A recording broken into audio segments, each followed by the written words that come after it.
பலத்த கரகோஷப்படுத்த நீங்கள் ராஜவேல் நாகராஜனை வரவேற்கணும். அனைவருக்கும் வணக்கம். முதலில் இந்த நிகழ்வுக்கு என்னை அழைத்தமைக்காக பேசு தமிழா பேசுவின் சார்பாக வேர்ல்ட் பிராமின் வெல்ஃபேர் அசோசியேஷனுக்கு என்னுடைய நன்றியை சொல்லிக்கிறேன். பொதுவாக இந்த மேடையில் பேசும்பொழுது சில விஷயங்களை இந்த பேச்சாளர்கள் சொல்வது உண்டு. ஒன்று என்னென்னா, சாப்பிட போகிறதுக்கு முன்னாடி பேசுறது கஷ்டம், சாப்பிட்டுட்டு வந்ததுக்கு பிறகு பேசுறது கஷ்டம்னு. ஆனால் முதல் முறையாக சாப்பிடும்போதே பேசுகிற கஷ்டம் எனக்கு தான். இவ்வளோ பேர் சாப்பிடும்போது அவங்களுடைய அந்த உணவு தேடலை தாண்டி அவர்கள் உணர்வோடு சில விஷயங்களை பகிரணும்னு நினைக்கிறேன்.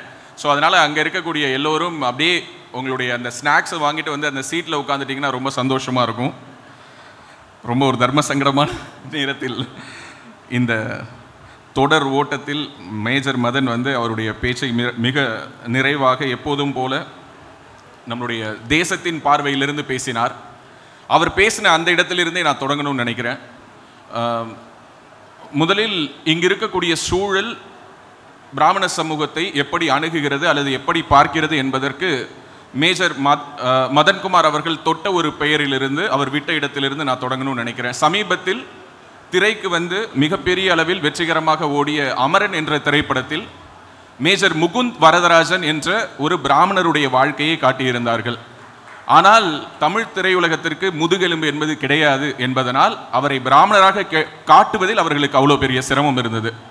நான் ஒத்துக்கிறேன், மேஜர் சொல்கிற மாதிரி அந்த நம்முடைய தேசத்தை காக்கக்கூடிய பணியில் ஈடுபடக்கூடிய அனைவருமே இந்தியர்களாகத்தான் இருக்கிறார்கள் என்றாலும் அவர்களுடைய சமூக பின்னணி என்ன என்று சொல்வதில் இருக்கக்கூடிய தயக்கம் என்ன? இதற்கு முன்பாக இதே போலதான் சூரரை போற்று படத்தில் அவர்கள் காட்டிய வாழ்க்கை வரலாறுக்கும் அவர்கள் பின்புலத்தில் காட்டிய ஈவேராவினுடைய படத்திற்கும் துளியும் சம்பந்தம் இல்லை. ஆனால் ஒரு பிராமணருடைய வாழ்க்கை வரலாற்றை சொல்லி கல்லா கட்டுறதுல இங்கு மிகப்பெரிய ஆர்வம் இருக்குது. ஏன்னா இங்கே திராவிடம் அப்படின்னா என்ன அப்படின்னு சொல்லிட்டு பலரும் பல காலமாக பல விளக்கங்களை சொல்லி கொண்டிருக்கிறார்கள். நான் உணர்ந்து கொண்ட அளவு திராவிடம் என்றால் பார்ப்பானை திட்டு கல்லாவை கட்டு, அவ்வளோதான்.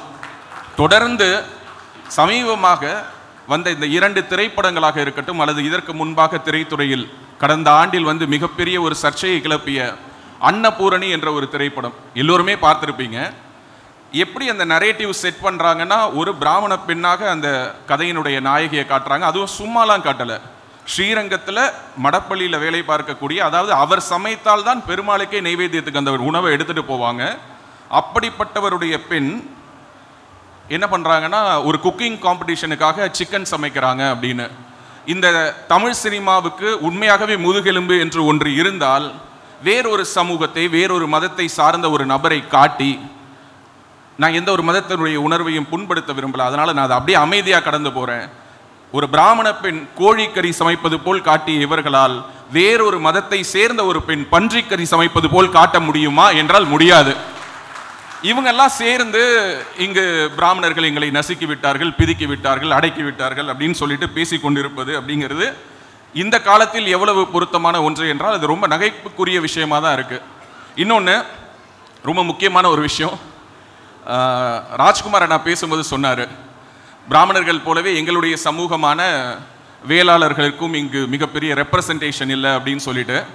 பொதுவாக பேசு தமிழா பேசு அப்படிங்கிறது பார்த்தீங்கன்னா கடந்த 3 ஆண்டுகள் 4 ஆண்டுகளில், இன்னும் சொல்லப்போனால் கடந்த 2 ஆண்டுகளில் மிகவும் படித்த, மிக ஆழமான அறிவுள்ள, செறிவுள்ள, நிறைய வெளியில் தெரியாமல் இருந்த பல பொக்கிஷங்களை, குறிப்பாக சொல்லணும்னா பிராமண சமூகத்தை சேர்ந்த ஆய்வறிஞர்களை பேசு தமிழா பேசுவின் மூலமாக நாம் பேச வைத்திருக்கிறோம். அதில் எங்களுக்கு ஒரு பெரிய கர்வமும் பெருமையும் இருக்குது. அவங்கள நாங்கள் பிராமணர்களாக பார்த்து பேச வைக்கல. அவர்களை நாங்கள் பேச வைத்ததற்கான காரணம், அவர்களிடம் 2 சித்தாந்தங்கள் மேலோங்கி இருந்தது. ஒன்று தேசியம், மற்றொன்று தெய்வீகம். இந்த 2ஐயும் அவர்கள் தூக்கி பிடித்ததனால் அவர்களுக்கான மேடையை பேசு தமிழா பேச அமைத்து கொடுத்தது. அது யாரா வேணாலும் இருக்கலாம்.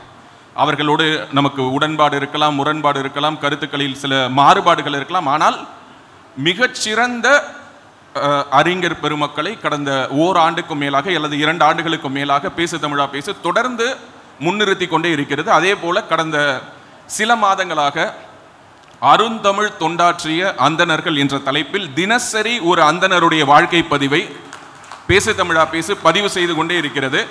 அஃப்கோர்ஸ் எனக்கு தெரியும் இது வேர்ல்டு பிராமின் வெல்ஃபேர் அசோசியேஷனுடைய மீட்டிங். இருந்தும் அந்த அருந்தமிழ் தொண்டாற்றிய அந்த அந்தணர்கள் என்ற தொகுப்பு வந்து தாம்ராஸோட வெளியீடாக வந்திருந்த ஒரு புத்தகம்.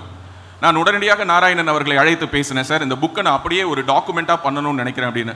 தாராளமாக பண்ணுங்க ராஜவேல்னு சொன்னார். வேர்ல்ட் பிராமின் வெல்ஃபேர் அசோசியேஷன் மேடையில் இருந்து நான் தாம்ராஸ்க்கு ஒரு நன்றியை இந்த நேரத்தில் நான் பதிவு செய்கிறேன்.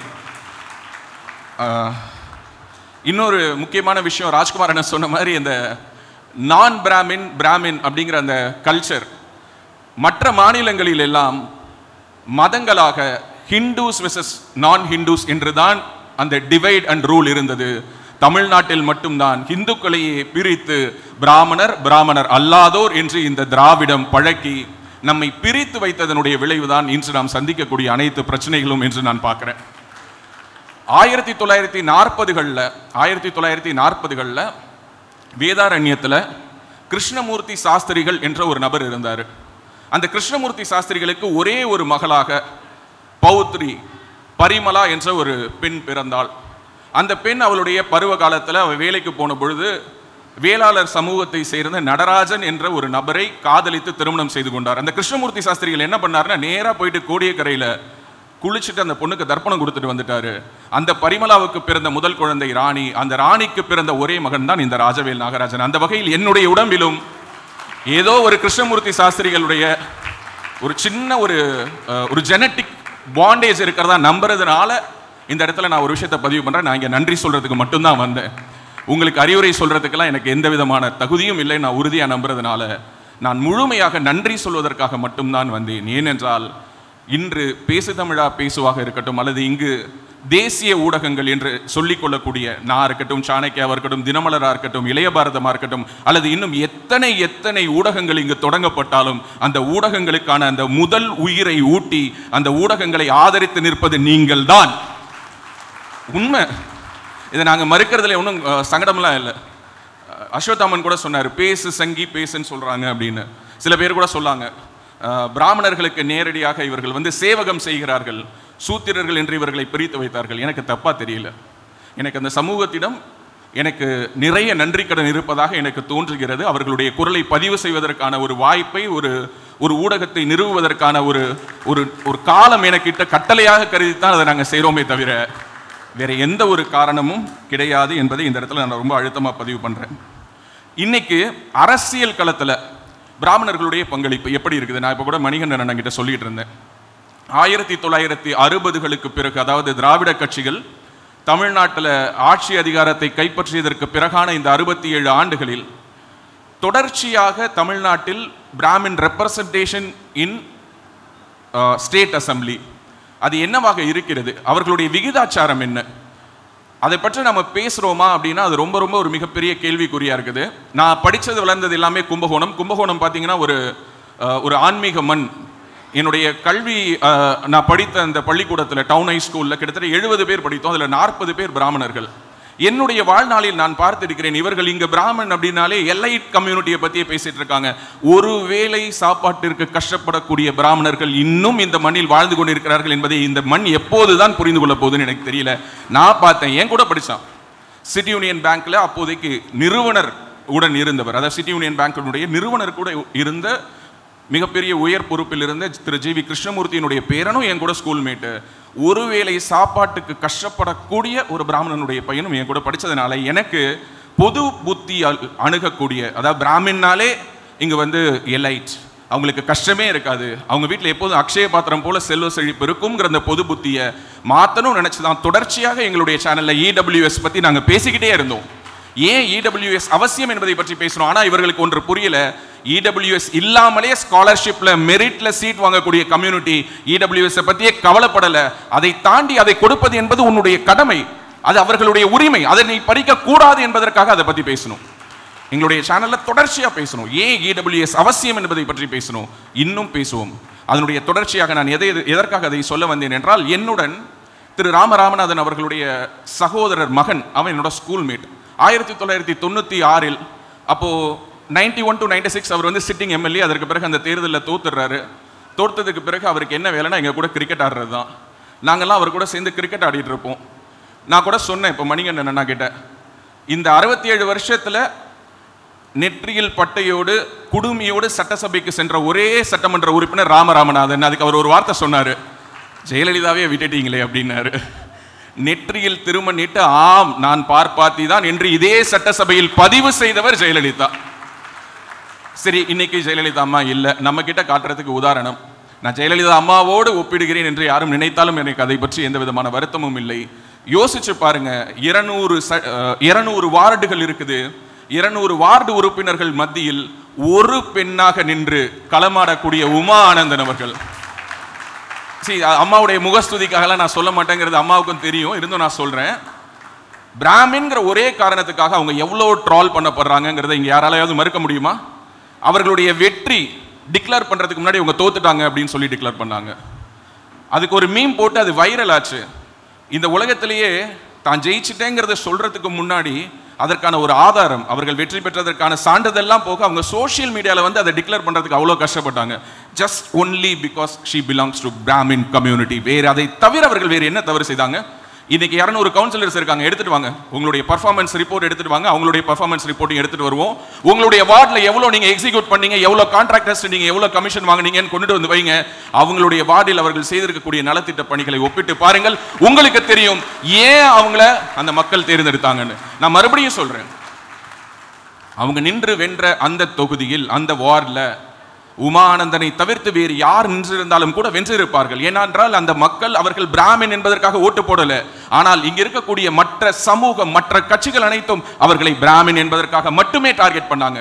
சோ ஒரு கவுன்சிலர் சீட்டை ஜெயிச்சு அங்க தன்னுடைய அதிகாரத்தை நிலைநிறுத்துவதற்கு இன்று எப்பேற்பட்ட ஒரு போராட்டத்தை இந்த சமூகம் செய்ய வேண்டியது இருக்கிறது. ஆனால் வெளியிலிருந்து நாம் சொல்லிக்கொண்டே இருக்கிறோம். என்ன சொல்றோம்?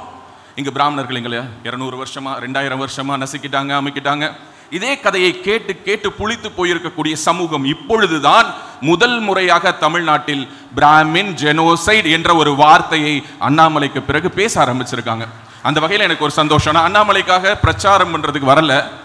ஆனா அவர் பேசியதற்கு பிறகு பேசு தமிழா பேசுவுக்கு எந்த ஒரு சிறப்பு விருந்தினர் வந்தாலும், அதாவது நேற்று பாஜகவினுடைய தேசிய செய்தி தொடர்பாளர் ஷெஷாத் பூனாவாலா வந்திருந்தார். அவர் உட்பட அனைவருக்கும் நாங்கள் பிராமின் ஜெனோசைட் என்ற புத்தகத்தை தான் பரிசாக கொடுத்து கொண்டிருக்கிறோம். இதுவரை கிட்டத்தட்ட 100-150 காப்பீஸ் நாங்கள் டிஸ்ட்ரிபியூட் பண்ணியிருப்போம். தமிழ்நாட்டில் தொடர்ச்சியாக இந்த சமூகத்தின் மேல் நிகழ்த்தப்பட்டு கொண்டிருக்கக்கூடிய தாக்குதல் ஈவேரா தொடங்கி வைத்தது. இடைநிலை சாதிகளுக்கு இடையிலான பிரச்சனையை பற்றி எங்காவது பேசி இருக்கிறாரா? பறையருக்கும் மண்ணியருக்கும் இடையிலான பிரச்சனையை பற்றி பேசி இருக்கிறாரா? எதுவும் கிடையாது. ஈஸி டார்கெட் இல்ல. அப்படியான ஈஸி டார்கெட்டாக நாம் இல்லாமல் இருப்பது எப்படி என்பதை யோசிக்க வேண்டியது நம்முடைய காலத்தின் கட்டாயம் என்பதை மட்டும் ஒரு வேண்டுகோளாக, அறிவுரையாலாம் இல்லை, நான் ஏற்கனவே சொன்ன மாதிரி அறிவுரை சொல்வதற்கான துளி தகுதியும் மற்றவன் என்பதனால் மீண்டும் ஒரு முறை இந்த வேர்ல்ட் பிராமின் வெல்ஃபேர் அசோசியேஷனுடைய அனைத்து ஆர்கனைசர்ஸனுடைய பாதங்களிலும் கூடவே மகா பெரியவா அவர்களுடைய பாதங்களையும் பொற்பாதங்களை வணங்கி இந்த வாய்ப்புக்கு நன்றி கூறி தொடர்ந்து பேசு தமிழா பேசு இங்க இருக்கக்கூடிய தேசியத்தை, தெய்வீகத்தை போற்றி பாதுகாப்பதை தன்னுடைய வாழ்நாள் குறிக்கோளாக கொண்டு செயல்படும் பிராமணர்களுடைய குரலாக ஒலிக்கும் ஒலிக்கும் ஒலிக்கும் என்று சொல்லி விடைபெறுகிறேன். நன்றி, வணக்கம்.